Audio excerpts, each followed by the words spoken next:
Do you like my hoodie? It's by Push Your Clothing. I'm pretty sure you follow BA. I'll link her YouTube channel down below if you don't, so you can check out her clothing and buy it. It's another fantastic queer woman who produces content from here in South Africa. She's doing amazing. I think she just hit she was at 15,000 subscribers about 3 weeks ago, and she was on the incline. So check her out, be happy, get her merch, and be great. Anyway, last time I hopped on here, I was busy complaining about moving during quarantine, all the stresses that came along with it, and the de-stresses in the form of my friends and loved ones. I didn't even have curtains yet. Since then, my 84-year-old Gogo decided she is done with this ghetto planet and she is moving on. And to be honest, I don't blame her. 84 years later, she was probably switching on SABC1 prime time, watching the news, and she's like, y'all still killing people based on their gender? Then she switched to ETV primetime and she was like, y'all are still killing people based on the color of their leather? Why is having melanin-rich skin such a crime? Then she said, you know what? Keep your diseased planet. It's ghetto here anyway. She was a born-again Christian. She didn't say all that. She probably fasted and prayed.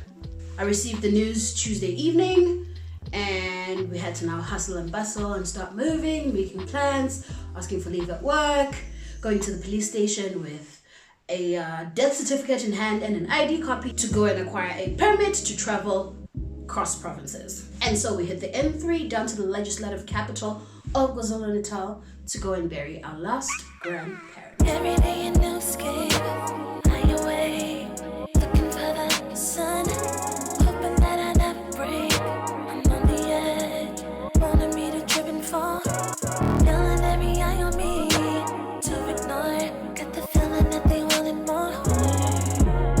Just wanna breathe. Cut me open wide. I won't hide. It's never enough. No, nothing comes easy. So I apologize. Today is Sunday, and I'm going to bury my last grandparent.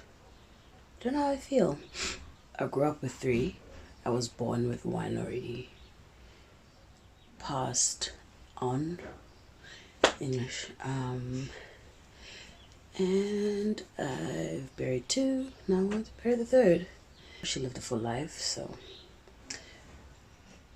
obviously I'm not going to show you the whole thing because respect, and also I don't want the underground to attack me on some little girl who raised you. It wasn't us, for sure.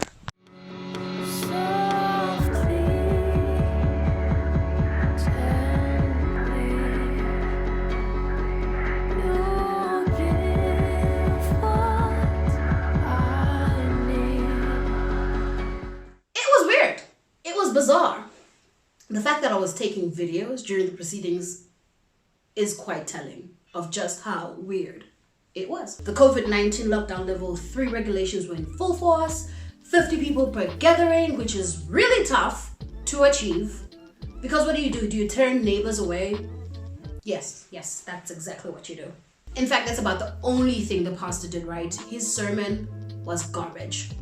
T-rash. Didn't bother preaching about God or love and kindness and harmony, and or sharing some words of wisdom to send off the deceased well. Instead, he spent the whole hour conditioning women to suffer for men and to be submissive to men and to endure in tough marriages.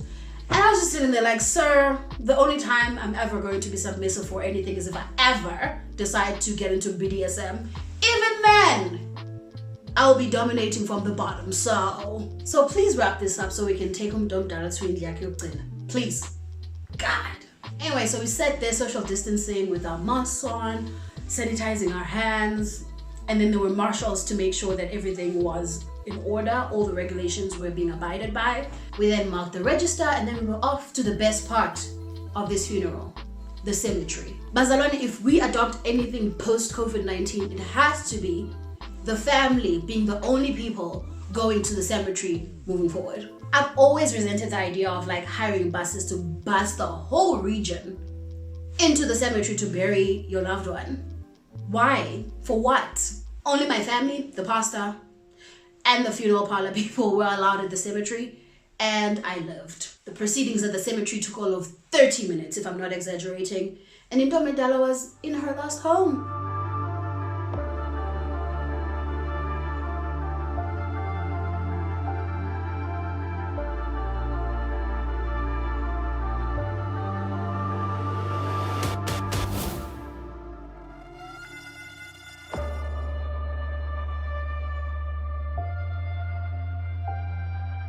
Also, people weren't allowed to come back to the house to go and eat because they were already in their homes, already social distancing again from the church. Can I get an amen? Somebody. And that was it. Our grandmother was buried and we were ready to head back to Johannesburg. Dancing in a dream before the dawn, but I don't belong.